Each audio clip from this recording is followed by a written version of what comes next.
Britain and New Zealand have reached an agreement in principle on a post-Brexit free trade deal designed to reduce tariffs, improve services trade, and take London one step closer to membership in a broader trans-Pacific trade agreement.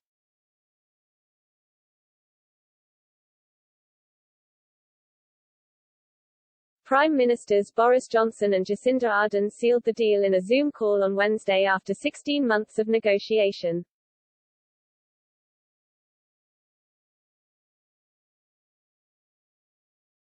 The deal sparked furious Nexit calls in the Netherlands, with Eurosceptics blasting the EU for its inability to strike deals with either Australia or New Zealand.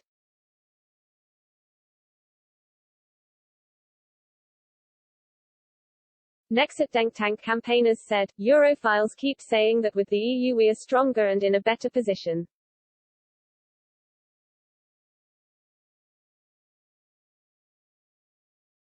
The truth is that the EU does not yet have any free trade agreements with Australia and New Zealand.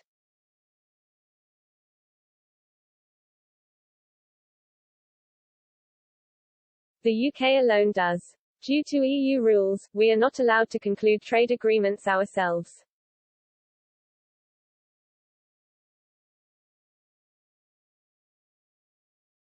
What the Netherlands needs are good trade agreements, not an unelected EU lecturing us.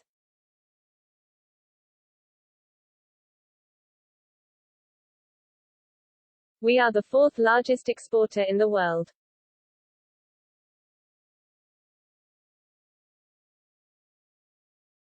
Countries all over the world want to sign free trade agreements with us.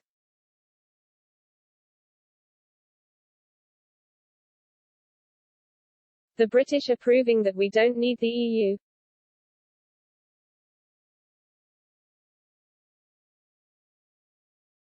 Announcing the deal, Boris Johnson said, "This is a great trade deal for the United Kingdom, cementing our long friendship with New Zealand and furthering our ties with the Indo-Pacific."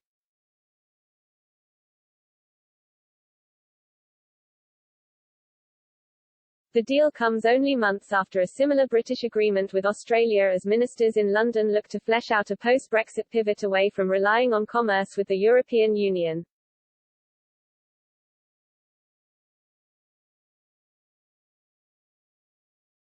This deal serves New Zealand's economy and exporters well as we reconnect, rebuild and recover from COVID-19, and look forward into the future, Ms. Ardern said at a news conference in Wellington, adding the deal was the country's best ever.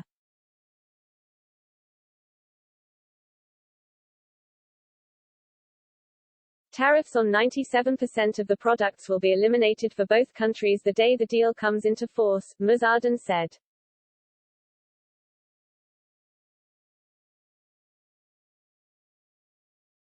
The immediate economic impact of any deal on Britain's $3 trillion economy is expected to be negligible according to British analyses published in 2019 and 2020.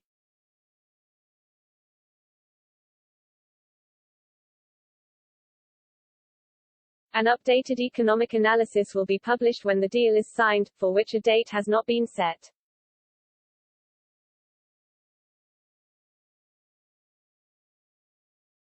New Zealand said the deal would provide a boost of almost $1 billion New Zealand dollars to its GDP.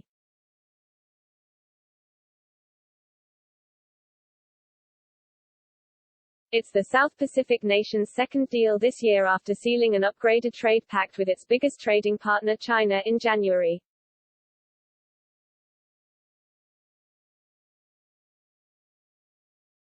UK-New Zealand trade was worth £2.3 billion last year.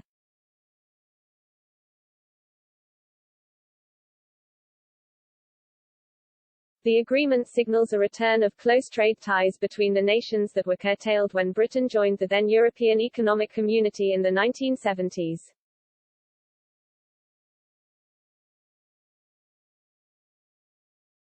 It also aligns with Britain's foreign policy push for more influence in the Indo-Pacific to try to moderate China's global dominance.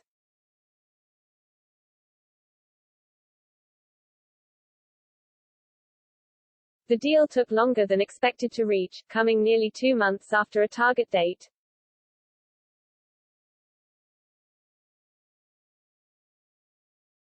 Britain's opposition Labour Party criticised it, saying it harmed farmers and failed to deliver on jobs, exports or economic growth.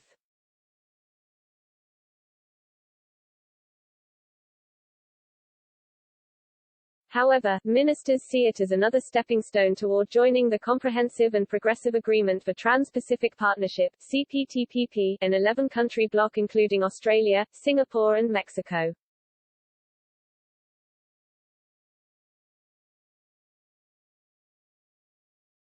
CPTPP membership has emerged as Britain's top post-Brexit trade aim after the prospects of a quick and comprehensive deal with the United States faded. Britain is hoping to become a member by the end of 2022.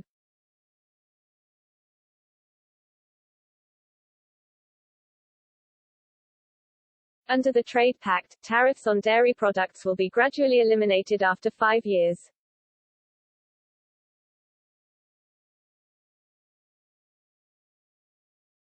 It also will end annual tariffs of $14.1 million New Zealand dollars on wine, New Zealand's largest export to the UK.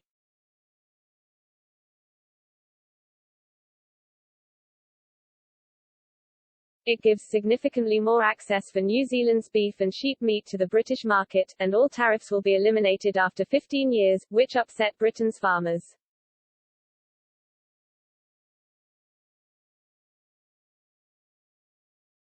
The government is now asking British farmers to go toe-to-toe with some of the most export-orientated farmers in the world, without the serious, long-term and properly funded investment in UK agriculture that can enable us to do so, National Farmers Union President Manette Batters said.